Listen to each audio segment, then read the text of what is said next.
എല്ലാവർക്കും നമസ്കാരം. ഇന്ന് നമ്മൾ വന്നിരിക്കുന്നത് 1 കിലോ പ്ലം കേക്കിൻ്റെ റെസിപ്പി ആയിട്ടാണ്. ബേക്കറി സ്റ്റൈലിലുള്ള പ്ലം കേക്കാണ് നമ്മളിന്ന് കാണിക്കുന്നത്. ഓതൻറ്റിക് പ്ലം കേക്കിൽ നിന്നും വ്യത്യസ്തമായിട്ടാണ് നമ്മളിത് ചെയ്തെടുക്കുന്നത്. അതുപോലെ ഡ്രൈ ഫ്രൂട്ട്സ് ഒക്കെ സോക്ക് ചെയ്യുന്നത് റെഡ് വൈനിലാണ്, ആൽക്കഹോളിലല്ല. നമ്മൾ കഴിഞ്ഞ ദിവസം ഓറഞ്ച് ജ്യൂസിൽ ചെയ്യുന്ന ഇൻസ്റ്റൻ്റ് ആയിട്ടുള്ള ഒരു പ്ലം കേക്കിൻ്റെ റെസിപ്പി അപ്ലോഡ് ചെയ്തിട്ടുണ്ടായിരുന്നു. കണ്ടു നോക്കിയിട്ടില്ലാത്തവർ കണ്ടു നോക്കുക. അപ്പോൾ നമ്മൾ വീഡിയോയിലേക്ക് പോകുന്നതിന് മുൻപായിട്ട് നമ്മുടെ ചാനൽ നിങ്ങൾ ഇതുവരെ സബ്സ്ക്രൈബ് ചെയ്യാതെയാണ് കാണുന്നതെന്നുണ്ടെങ്കിൽ ഒന്ന് സബ്സ്ക്രൈബ് ചെയ്യുന്നതോടൊപ്പം തന്നെ ബെല്ലൈക്കൺ കൂടി ഒന്ന് പ്രസ് ചെയ്യുക. അതുപോലെ വീഡിയോസ് ഒന്ന് ലൈക്ക് ചെയ്യാനും ഷെയർ ചെയ്യാനും കമൻറ്റ് ചെയ്യാനും മറക്കരുത്. ഇനി നമുക്ക് ഡ്രൈ ഫ്രൂട്ട്സ് എങ്ങനെയാണ് വൈനിൽ സോക്ക് ചെയ്തെടുക്കുന്നത് നോക്കാം. നമ്മളിവിടെ എടുത്തിരിക്കുന്നത് റെഡ് വൈനാണ്. ഏത് വൈൻ വേണമെങ്കിലും നിങ്ങൾക്ക് എടുക്കാവുന്നതാണ്. അപ്പോൾ നമുക്ക് ഡ്രൈ ഫ്രൂട്ട്സ് ഒക്കെ ഒരു വലിയൊരു പാത്രത്തിലേക്ക്, ഒട്ടും തന്നെ വെള്ളമയമില്ലാത്ത പാത്രത്തിലേക്ക് നമുക്കെല്ലാം കൂടെ ഒന്ന് മിക്സ് ചെയ്തെടുക്കാം. അപ്പോൾ നമ്മളിവിടെ എടുത്തിരിക്കുന്നത് ക്രാൻബെറിയാണ്. ഇതൊരു 200 ഗ്രാമോളം ക്രാൻബെറി വന്നിട്ടുണ്ട്. ഇനി നമ്മൾ കറുത്ത മുന്തിരിങ്ങയാണ് ചേർക്കുന്നത്. ഒരു 150 ഗ്രാം വന്നിട്ടുണ്ട്. ഇതിനങ്ങനെ പ്രത്യേകിച്ച് അളവൊന്നുമില്ല. നിങ്ങളുടെ ഇഷ്ടത്തിന് നിങ്ങൾക്ക് ഇഷ്ടമുള്ള ഡ്രൈ ഫ്രൂട്ട്സ് ഒക്കെ ചേർക്കാവുന്നതാണ്. പിന്നെ നമ്മൾ ചേർക്കുന്നത് ആപ്രിക്കോട്ട്സ് ആണ്. പിന്നെ കുറച്ച് ഹാർഡായിട്ടുള്ള ഡേറ്റ്സും കൂടെ ചോപ്പ് ചെയ്ത് എടുത്തിട്ടുണ്ട്. പിന്നെ കുറച്ച് അണ്ടിപ്പരിപ്പും അതുപോലെ തന്നെ ബദാമും കൂടെ ചെറുതായിട്ട് നുറുക്കിയതും കൂടി ചേർത്തു. പിന്നെ നമ്മളിതിലേക്ക് കുറച്ച് സ്പൈസും കൂടെ ചേർക്കുന്നുണ്ട്. ഇത് ഓപ്ഷണലാണ്, നിങ്ങൾക്ക് കേക്ക് ഉണ്ടാക്കുമ്പോൾ ചെയ്താലും മതി. നമ്മൾ സോക്ക് ചെയ്യുമ്പോൾ ചെയ്യാറുണ്ട്. ഇനി നമ്മളിതിലേക്ക് ഓറഞ്ച് മെർമലാഡാണ് ചേർക്കുന്നത്. അപ്പോൾ ഇത് ഒരു ഓറഞ്ച് ഫ്ലേവർ കിട്ടാൻ വേണ്ടിയിട്ടാണ്. ഇത് ഓപ്ഷണലാണ്, ചേർത്ത് കൊടുത്തില്ലെങ്കിലും കുഴപ്പമൊന്നുമില്ല. പിന്നെ നമ്മൾ വൈനൊക്കെ എടുക്കുമ്പോൾ നല്ല കയ്പുള്ള വൈനാണ് നിങ്ങൾ എടുക്കുന്നതെന്നുണ്ടെങ്കിൽ നമ്മൾ ഈ സോക്ക് ചെയ്യുന്ന സമയത്ത് തന്നെ ഒരു 1/4 കപ്പ് കാരമൽ സിറപ്പും കൂടെ ചേർത്തിട്ട് വേണം സോക്ക് ചെയ്യാനായിട്ട്. അല്ലാന്നുണ്ടെങ്കിൽ നമ്മൾ കേക്ക് ബേക്ക് ചെയ്ത് കഴിയുമ്പോഴത്തേക്ക് ഈ ഡ്രൈ ഫ്രൂട്ട്സൊക്കെ കുറച്ചൊരു കയ്പ്പായിരിക്കും. അപ്പോൾ അത് നിങ്ങൾ നോക്കിയിട്ട് ചെയ്യാം. കാരമൽ സിറപ്പിന് പകരം നിങ്ങൾക്ക് ഷുഗർ സിറപ്പ് ആയാലും മതി. നന്നായിട്ട് ബോയിൽ ചെയ്തിട്ട് തണുത്തിട്ട് വേണം അതിലേക്ക് ചേർത്ത് കൊടുക്കാനായിട്ട്. പിന്നെ നമ്മൾ ഡ്രൈ ഫ്രൂട്ട്സൊക്കെ സോക്ക് ചെയ്യാനായിട്ട് നല്ല വൃത്തിയുള്ളൊരു കണ്ണാടി കുപ്പി എടുത്തിട്ടുണ്ട്. അതിലേക്ക് നമ്മൾ മിക്സ് ചെയ്ത് വെച്ചിരിക്കുന്ന ഡ്രൈ ഫ്രൂട്ട്സ് എല്ലാം ഒന്ന് നിരത്തി കൊടുക്കുക. ഇവിടെ നമ്മൾ എടുത്തിരിക്കുന്നത് റെഡ് വൈനാണ്. ഇതിന് പകരം റം വെച്ചിട്ടും ചെയ്യാം. എപ്പോഴും നമ്മൾ റം വെച്ചിട്ട് പ്ലം കേക്ക് ചെയ്യുമ്പോഴാണ് കറക്റ്റ് ടേസ്റ്റും ഫ്ലേവറും ഒക്കെ കിട്ടുന്നത്. പിന്നെ റം എടുക്കാത്തവർക്ക് ആണ് വൈന് നമ്മൾ സജസ്റ്റ് ചെയ്യുന്നത്. നമ്മൾ ഇന്നിവിടെ 3/4 ഭാഗം വൈനും അതുപോലെ തന്നെ കുറച്ച് റമ്മും കൂടെ ചേർത്തിട്ടാണ് ഇത് സോക്ക് ചെയ്ത് എടുക്കുന്നത്. അത് നിങ്ങളുടെ ഇഷ്ടാനുസരണം ഏതെങ്കിലും ഒന്നിൽ ചെയ്താലും മതി. റമ്മിൽ സോക്ക് ചെയ്യുന്ന വീഡിയോ നമ്മൾ കഴിഞ്ഞ ദിവസങ്ങളിൽ അപ്ലോഡ് ചെയ്തിട്ടുണ്ടായിരുന്നു. അപ്പോൾ നമ്മൾ ഇത്രയും ഒരു 3/4 ഭാഗം വരെയാണ് നിറച്ചിട്ടുള്ളത്. ഇനി ഇത് എയർ ടൈറ്റ് ആയിട്ട് അടച്ചിട്ട് വെക്കാം. ഇത് പുറത്ത് തന്നെയാണ് സൂക്ഷിക്കേണ്ടത്, ഫ്രിഡ്ജിലൊന്നും വെക്കേണ്ട ആവശ്യമില്ല. ഒരു 2 ആഴ്ചയെങ്കിലും മിനിമം ഇത് ഇങ്ങനെ വെക്കണം. ഇനി നമുക്ക് ഈ സോക്ക് ചെയ്ത് വെച്ചിരിക്കുന്ന ഡ്രൈ ഫ്രൂട്ട്സ് കൊണ്ട് എങ്ങനെയാണ് 1 കിലോയുടെ ബേക്കറി സ്റ്റൈലിലുള്ള പ്ലം കേക്ക് ഉണ്ടാക്കുന്നത് നോക്കാം. അപ്പോൾ ആദ്യം തന്നെ നമുക്ക് പൊടികളൊക്കെ ഒന്ന് അരിച്ചെടുക്കാം. അതിന് വേണ്ടിയിട്ട് ഒരു അരിപ്പയിലേക്ക് നമ്മൾ മൈദയാണ് ആദ്യം തന്നെ ചേർക്കുന്നത്. ഇത് 240 ഗ്രാം മൈദയാണ്. ഏകദേശം ഒരു 2 കപ്പോളം വരും. 2 കപ്പ് കുത്തി നിറച്ചതല്ല, ലൈറ്റായിട്ട് പാക്ക് ചെയ്തതാണ്. ഇനി നമുക്ക് ഇതിലേക്ക് പ്ലം കേക്കിന് വേണ്ടിയിട്ടുള്ള സ്പൈസ് മിക്സാണ് എടുത്തിരിക്കുന്നത്. അപ്പോൾ ഇത് ചേർത്ത് കൊടുക്കുക. 1 ടീസ്പൂണാണ് എടുത്തിരിക്കുന്നത്. ഇതിന് പകരം നിങ്ങൾക്ക് പ്ലം കേക്കിൻ്റെ എസൻസ് വാങ്ങിക്കാൻ കിട്ടും, അതും ചേർത്ത് കൊടുക്കാവുന്നതാണ്. ഇനി നമ്മൾ ചേർക്കുന്ന 1.5 ടീസ്പൂൺ ബേക്കിംഗ് പൗഡറാണ്. ഇതൊരു 1/4 ടീസ്പൂൺ ബേക്കിംഗ് സോഡയുണ്ട്. ബേക്കിംഗ് സോഡ വളരെ കുറച്ചേ ഇടാവുള്ളൂ, ബേക്കിംഗ് പൗഡറാണ് കൂടുതൽ വേണ്ടത്. ഇനി ഇതിലേക്ക് നമ്മൾ ടേസ്റ്റൊക്കെ ഒന്ന് ബാലൻസ് ആകാൻ വേണ്ടിയിട്ട് ഒരു 1/8 മുതൽ 1/4 ടീസ്പൂൺ വരെ ഉപ്പും കൂടെ ചേർക്കാം. അല്ലാന്നുണ്ടെങ്കിൽ നമ്മൾ കേക്ക് കഴിക്കുമ്പോൾ ഒരു ടേസ്റ്റ് ഉണ്ടാവില്ല, കറക്റ്റ് പാകത്തിന് ഉപ്പിട്ടില്ല എന്നുണ്ടെങ്കിൽ. ഇനി ഇതെല്ലാം കൂടി നന്നായിട്ട് ഒന്ന് അരിച്ചെടുക്കാം. പൊടി നമ്മൾ നന്നായിട്ട് അരിച്ച് എടുത്തിട്ടുണ്ട്, അത് മാറ്റി വെക്കാം. ഇനി നമുക്ക് വേണ്ടത് ഡ്രൈ ഫ്രൂട്ട്സ് ആണ്. നമ്മൾ നേരത്തെ വൈനിൽ സോക്ക് ചെയ്ത് വെച്ചിരിക്കുന്ന ഡ്രൈ ഫ്രൂട്ട്സ് ആണ്. ഇത് നമ്മൾ എടുത്തിരിക്കുന്നത് 320 ഗ്രാം ആണ്. അപ്പം പല അളവിൽ നമുക്കിതെടുക്കാം. റിച്ച് ആയിട്ടുള്ള കേക്കാണെന്നുണ്ടെങ്കിൽ നിങ്ങൾക്ക് ഇതിൻ്റെ അളവ് കൂട്ടാവുന്നതാണ്. അപ്പോൾ നമ്മളിതാണ് നേരത്തെ നമ്മൾ സോക്ക് ചെയ്ത് വെച്ചിരിക്കുന്ന കുപ്പി. അപ്പോൾ ഡ്രൈ ഫ്രൂട്ട്സൊക്കെ നന്നായിട്ട് സോക്കായി ഇരിപ്പുണ്ട്. നമ്മൾ റെഡ് വൈനിന് കുറച്ചൊരു കയ്പ്പാണ് ഇവിടെ കിട്ടുന്ന വൈനൊക്കെ. നാട്ടിലെ വൈൻ എങ്ങനെയാണെന്ന് എനിക്കറിയില്ല, ഇവിടെ നല്ല കയ്പ്പാണ്. അപ്പോൾ നമ്മൾ കുറച്ചിതിൽ ഞാനൊരു ഒരാഴ്ചയൊക്കെ കഴിഞ്ഞപ്പോൾ ഇതിലേക്ക് കുറച്ച് കാരമൽ സിറപ്പും കൂടെ ഒഴിച്ചു കൊടുത്തിട്ടുണ്ടായിരുന്നു. അപ്പോൾ നിങ്ങളെപ്പോഴും വൈനിൽ സോക്ക് ചെയ്യുമ്പം കുറച്ച് കാരമൽ സിറപ്പും കൂടി ഇതിലേക്ക് ഒഴിക്കാനായിട്ട് ശ്രദ്ധിക്കാം. ഒരുപാട് കയ്പ്പില്ലാത്തത് വേണം കാരമൽ സിറപ്പ് ഒഴിക്കാൻ. ഇനി കാരമൽ സിറപ്പ് ഒഴിച്ചാൽ കഴിക്കും എന്നുള്ളവർക്ക് പഞ്ചസാര ലൈനി ചേർത്താലും മതി. നമ്മൾ നേരത്തെ മിക്സ് ചെയ്ത് വെച്ചിരിക്കുന്ന ആ പൊടിയിൽ നിന്നും ഒരു 3 ടേബിൾ സ്പൂൺ പൊടി എടുത്തിട്ട് ഈ ഡ്രൈ ഫ്രൂട്ട്സിലൊന്ന് കോട്ട് ചെയ്ത് വെക്കുകയാണ്. താഴേക്ക് അടിഞ്ഞു പോകാതിരിക്കാൻ വേണ്ടിയിട്ടാണ്. കാരണം നമ്മൾ ഇവിടെ ഒരുപാട് ഡ്രൈ ഫ്രൂട്ട്സ് എടുത്തിട്ടില്ല, 320 ഗ്രാമാണ് എടുത്തിരിക്കുന്നത്, അതുകൊണ്ടാണ്. ഇനി നമ്മൾ ഈ ഡ്രൈ ഫ്രൂട്ട്സിലേക്ക് ഓറഞ്ചിൻ്റെ തൊലി, അതുപോലെ തന്നെ മഞ്ഞ നാരങ്ങയുടെ തൊലി വെള്ള ഭാഗം വരാതെ ഗ്രേറ്റ് ചെയ്തതാണ്.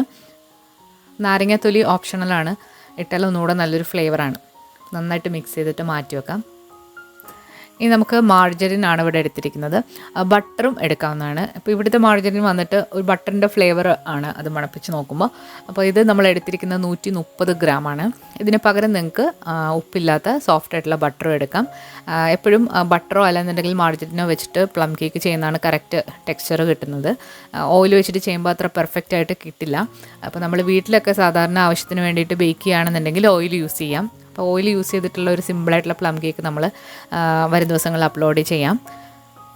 അപ്പോൾ നമ്മൾ നേരത്തെ പൊടിയിട്ട് കോട്ട് ചെയ്ത് വെച്ചിരിക്കുന്ന ആ ഡ്രൈ ഫ്രൂട്ട്സിലേക്ക് കുറച്ച് നട്ട്സും കൂടി ചേർത്ത് കൊടുക്കാം.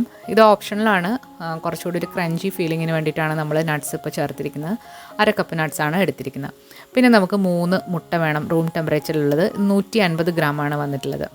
അപ്പോൾ ആദ്യം തന്നെ നമുക്ക് മാർജറിൻ ഒന്ന് നന്നായിട്ട് ബീറ്റ് ചെയ്തെടുക്കണം.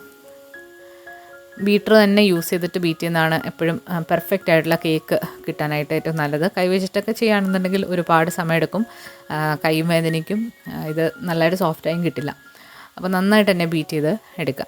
എനിക്ക് മാർജറിനും അതുപോലെ തന്നെ ബട്ടറും യൂസ് ചെയ്തിട്ട് ഡിഫറൻസ് ഉണ്ട്, രണ്ടിനും നല്ല ഡിഫറൻസ് ഉണ്ട്. അപ്പോൾ അതെന്താണെന്ന് ഞാൻ വീഡിയോയുടെ അവസാനം പറയാം. പിന്നെ നമ്മൾ ചേർക്കാൻ പോകുന്നത് പഞ്ചസാരയാണ്. പഞ്ചസാര നമ്മളിവിടെ എടുത്തിരിക്കുന്നത് 175 ഗ്രാമാണ്. പൊടിച്ച പഞ്ചസാരയാണ് 175 ഗ്രാം, 175 ഗ്രാംസ് ആണ്. പഞ്ചസാരയും കൂടി ചേർത്തിട്ട് നമുക്കിത് നന്നായിട്ടൊന്ന് ബീറ്റ് ചെയ്യാം.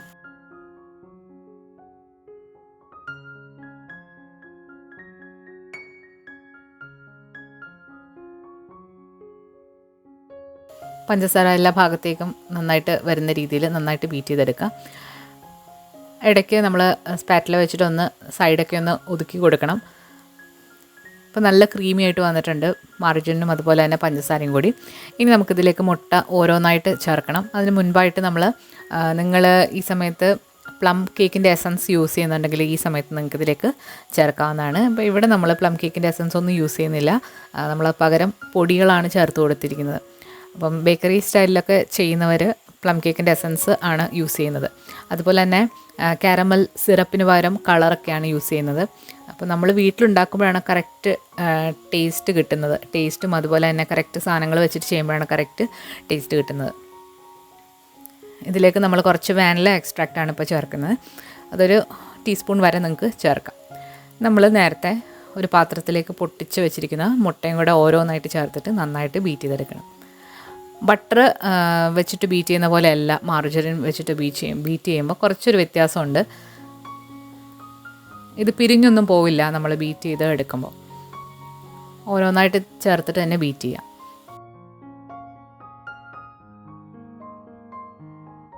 ബീറ്റ് ചെയ്യുന്തോറും ഇത് നല്ല ക്രീമി ആയിട്ട് വരും.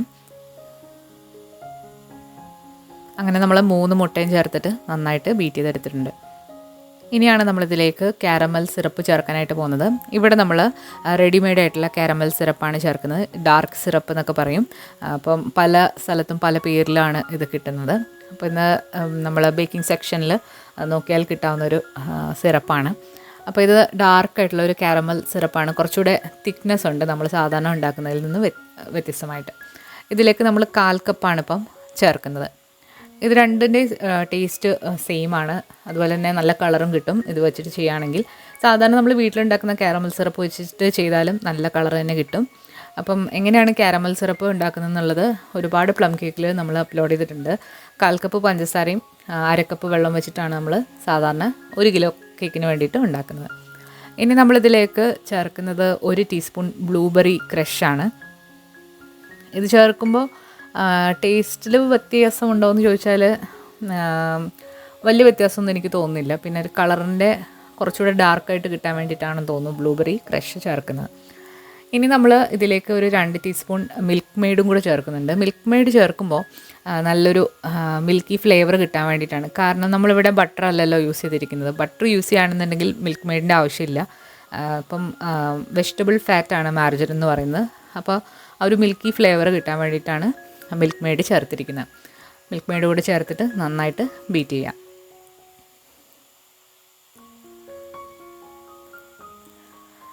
നമ്മൾ ബ്ലൂബെറി ക്രഷ് ചേർക്കുമ്പോൾ നമ്മുടെ ബാറ്ററിൻ്റെ കളർ കുറച്ചൊരു ബ്ലൂയിഷ് ടിൻറ്റ് വരും. അത് കുഴപ്പമില്ല, ബേക്ക് ചെയ്ത് കഴിയുമ്പോഴത്തേക്കും നമ്മുടെ സാധാരണ പ്ലം കേക്കിൻ്റെ കളർ ആയിക്കോളും. നന്നായിട്ട് മിക്സാക്കി എടുത്തിട്ടുണ്ട്. ഇനി ഇതിലേക്ക് നമ്മൾ നേരത്തെ മിക്സ് ചെയ്ത് വെച്ചിരിക്കുന്ന പൊടി ചേർത്തിട്ട് ഏറ്റവും കുറഞ്ഞ സ്പീഡിലിട്ട് ഒന്ന് മിക്സ് ചെയ്ത് എടുക്കാം. പൊടി മുഴുവനായിട്ടും ചേർത്ത് കൊടുത്തു. ഏറ്റവും കുറഞ്ഞ സ്പീഡിലിട്ട് ജസ്റ്റ് ഒന്ന് മിക്സ് ചെയ്തെടുക്കാം. ഇതേ സമയം നമ്മൾ ഓവൻ പ്രീഹീറ്റ് ചെയ്യാനായിട്ട് വെക്കണം. നമ്മൾ കേക്ക് മിക്സിങ് തുടങ്ങുമ്പോഴത്തേക്ക് നമ്മൾ ഓവൻ പ്രീഹീറ്റ് ചെയ്യാനായിട്ട് വെക്കുക. നമ്മൾ 180 ഡിഗ്രിയിൽ 10 മിനിറ്റാണ് പ്രീഹീറ്റ് ചെയ്യാനായിട്ട് വെക്കുന്നത്. ഇപ്പോൾ നമ്മൾ പൊടി നന്നായിട്ട് മിക്സ് ചെയ്ത് എടുത്തിട്ടുണ്ട്. ഇനി നമ്മൾ ഇതിലേക്ക് നേരത്തെ മിക്സ് ചെയ്ത് വെച്ചിരിക്കുന്ന ഡ്രൈ ഫ്രൂട്ട്സ് ചേർത്തിട്ട് കൈ വെച്ചിട്ടൊന്ന് മിക്സാക്കി കൊടുക്കാം.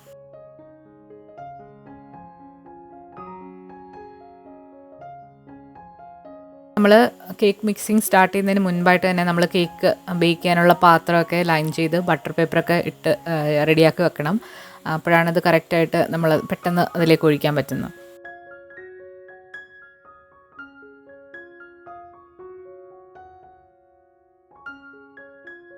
നന്നായിട്ട് തന്നെ മിക്സാക്കി കൊടുക്കുക, എല്ലാ ഭാഗത്തേക്കും വരുന്ന രീതിയിൽ. നമ്മൾ കേക്കിൻ്റെ ബാറ്റർ ഇപ്പം റെഡി ആയിട്ടുണ്ട്. ഇനി ഇത് നമുക്കൊരു കേക്ക് ടിന്നിലേക്ക് മാറ്റാം. നമ്മളിവിടെ 8 ഇഞ്ചിൻ്റെ ഒരു റൗണ്ടായിട്ടുള്ള ടിന്നെടുത്ത് ബേക്കിംഗ് പേപ്പറൊക്കെ ലൈൻ ചെയ്ത് വെച്ചിട്ടുണ്ട്. നമ്മളിനി ഒരു വെയിങ് സ്കെയിലിലേക്ക് ടിൻ വെച്ച് കൊടുത്തിട്ട് ലെവൽ 0 ആക്കിയിട്ട് വേണം നമ്മൾ ബാറ്റർ ഒഴിച്ചു കൊടുക്കാനായിട്ട്. അപ്പോൾ നമ്മൾ 1 കിലോ കേക്കാണ് ബേക്ക് ചെയ്യുന്നത്. അപ്പോൾ നമ്മൾ ഏകദേശം 1 കിലോ യും പിന്നെ ഒരു 100 ഗ്രാമും കൂടെ എക്സ്ട്രാ ആയിട്ട് നമ്മൾ ബാറ്റർ ഇടണം. അപ്പോഴാണ് കറക്റ്റായിട്ട് ബേക്കായിട്ട് കിട്ടുന്നത്. 100 ഗ്രാം തന്നെ ഇടണമെന്നില്ല, ഒരു 65 ഗ്രാം ഒക്കെ എക്സ്ട്രാ ആയിട്ട് ഇട്ടാൽ മതി. അപ്പോൾ നമ്മളിവിടെ ഒരു 100 ഗ്രാംസും കൂടെ എക്സ്ട്രാ നമ്മളിതിലേക്ക് ഇട്ട് കൊടുത്തിട്ടുണ്ട്. ഇനി ഈ കേക്കിൻ്റെ ടിന്ന് ഇതുപോലെ ഒന്ന് റൊട്ടേറ്റ് ചെയ്ത് കൊടുക്കുക. അപ്പോൾ റൊട്ടേറ്റ് ചെയ്തിട്ടുണ്ട്. ഇതിന് മുകളിലായിട്ട് നിങ്ങൾക്ക് കാഷ്യൂ നട്ട്സും അതുപോലെ തന്നെ ആൽമണ്ട്സും ഒക്കെ വെച്ച് കൊടുക്കാവുന്നതാണ്. അത് നിങ്ങളുടെ ഇഷ്ടമാണ്. ഞാനിവിടെ കുറച്ച് കാഷ്യൂ നട്ട്സ് വെച്ച് കൊടുത്തിട്ടുണ്ടായിരുന്നു. അങ്ങനെ നമ്മൾ 180 ഡിഗ്രിയിൽ പ്രീ ഹീറ്റായി കിടക്കുന്ന അവനിലേക്ക് വെച്ചിട്ട് നമ്മളിത് ബേക്ക് ചെയ്യണം. ഓരോ അവൻ്റെ ടെമ്പറേച്ചർ അനുസരിച്ചിട്ട് ബേക്ക് ചെയ്യുന്ന സമയം വ്യത്യാസപ്പെട്ടിരിക്കും. അപ്പോൾ എനിക്കിവിടെ 1.5 മണിക്കൂറാണ് ഇതെടുത്തിട്ടുള്ളത്. അപ്പം 10 മിനിറ്റ് പ്രീ ഹീറ്റ് ചെയ്തത് 180 ഡിഗ്രി സെൽഷ്യസിലാണ്. അതുപോലെ തന്നെ ബേക്ക് ചെയ്തത് 170 ഡിഗ്രി സെൽഷ്യസിലാണ്. അപ്പോൾ അങ്ങനെ നമ്മുടെ 1 kg പ്ലം കേക്ക് ഇവിടെ ബേക്കായി വന്നിട്ടുണ്ട്. ക്രാക്ക് ഒന്നും തന്നെ വീഴാതെ നല്ല പെർഫെക്റ്റായിട്ട് നല്ല കളറിൽ ബേക്കായി വന്നിട്ടുണ്ട്. ഇതിന് നന്നായിട്ട് തണുത്തതിന് ശേഷം മാത്രം ഡീമോൾഡ് ചെയ്തിട്ട് നന്നായിട്ട് തണുക്കാനായിട്ട് വെക്കുക. കേക്ക് ബേക്കായി കഴിഞ്ഞിട്ട് ഒരു 4-5 ദിവസമെങ്കിലും കഴിഞ്ഞിട്ട് മാത്രം ഇത് കട്ട് ചെയ്യുമ്പോഴാണ് കറക്റ്റ് ടേസ്റ്റ് കിട്ടുന്നത്. ഇനി നമ്മളിതിൻ്റെ മുകളിലായിട്ട് കുറച്ച് നെയ്യ്, പശുവിൻ്റെ നെയ്യാണ്, അതൊന്ന് ബ്രഷ് ചെയ്ത് കൊടുക്കുക. അപ്പോൾ നല്ല മോയിസ്റ്റായിട്ട് ഇതിൻ്റെ മുകൾ ഭാഗം ഇരിക്കുകയും ചെയ്യും. അതുപോലെ നല്ലൊരു നെയ്യുടെ ഫ്ലേവർ കിട്ടുകയും ചെയ്യും. നിങ്ങൾക്ക് വേണമെന്നുണ്ടെങ്കിൽ കേക്ക് ബേക്ക് ചെയ്യുമ്പം 1 ടീസ്പൂൺ നെയ്യും കൂടെ ചേർത്തിട്ട് ബാറ്റർ ഉണ്ടാക്കാം. അപ്പോൾ ഒന്നുകൂടെ നല്ലൊരു ഫ്ലേവർ കിട്ടും. അപ്പോൾ ഇത് ഞാൻ പറഞ്ഞത് മാർജറിൻ വെച്ചിട്ട് കേക്ക് ഉണ്ടാക്കുന്നവർക്ക് വേണ്ടിയിട്ടാണ്. ഇനി ബട്ടറാണ് നിങ്ങൾ ഉപയോഗിക്കുന്നതെന്നുണ്ടെങ്കിൽ നെയ്യ് ചേർക്കേണ്ട ആവശ്യമേ ഇല്ല. നല്ലൊരു നെയ്യുടെ ഫ്ലേവറാണ് നമ്മൾ ഈ കേക്ക് ബേക്കായി കഴിഞ്ഞിട്ട്. അതുപോലെ ഇത് 1 മാസത്തിന് മേലെ കേടാകാതെ ഇരിക്കുന്ന ഒരു കേക്കാണ്. അപ്പോൾ ഇരിക്കും തോറും ടേസ്റ്റ് കൂടുന്ന കേക്കാണിത്. അപ്പോൾ എല്ലാവരും ഒന്ന് ട്രൈ ചെയ്ത് നോക്കുക. അപ്പം കേക്കൊക്കെ സെയിൽ ചെയ്യുന്നവർക്ക് പറ്റിയൊരു റെസിപ്പിയാണ് ഞാൻ ഈ കാണിച്ചത്. ഇനി വീട്ടിലൊക്കെ കേക്ക് ഉണ്ടാക്കുന്നവർക്ക് തീർച്ചയായിട്ടും നമ്മുടെ കഴിഞ്ഞ വർഷം ഇട്ട 1 കിലോയുടെ ഒതൻറ്റിക് പ്ലം കേക്ക് റെസിപ്പിയാണ് ഞാൻ സജസ്റ്റ് ചെയ്യുന്നത്. ഇത് സെയിൽ ചെയ്യുന്നവർക്ക് വേണ്ടിയിട്ടുള്ള ഒരു റിക്വസ്റ്റ് പരിഗണിച്ചിട്ട് നമ്മൾ ഉണ്ടാക്കിയതാണ്. നമ്മൾ കഴിഞ്ഞ ദിവസം റോയൽ ഐസിങ് ചെയ്തിട്ടുള്ള കേക്കിൻ്റെ റെസിപ്പി അപ്ലോഡ് ചെയ്തിട്ടുണ്ടായിരുന്നു. അപ്പോൾ അത് കണ്ടു നോക്കിയിട്ടില്ലാത്തവർ അതുകൂടെ കണ്ടു നോക്കണം. അപ്പോൾ ഈ വീഡിയോ നിങ്ങൾക്ക് ഇഷ്ടമായിട്ടുണ്ടെങ്കിൽ ലൈക്ക് ചെയ്യാനും ഷെയർ ചെയ്യാനും അതുപോലെ തന്നെ നിങ്ങളുടെ അഭിപ്രായങ്ങളൊക്കെ കമൻസിലൂടെ അറിയിക്കാനും മറക്കരുത്. പുതിയൊരു റെസിപ്പി വീഡിയോ ആയിട്ട് നമുക്ക് വീണ്ടും കാണാം. താങ്ക്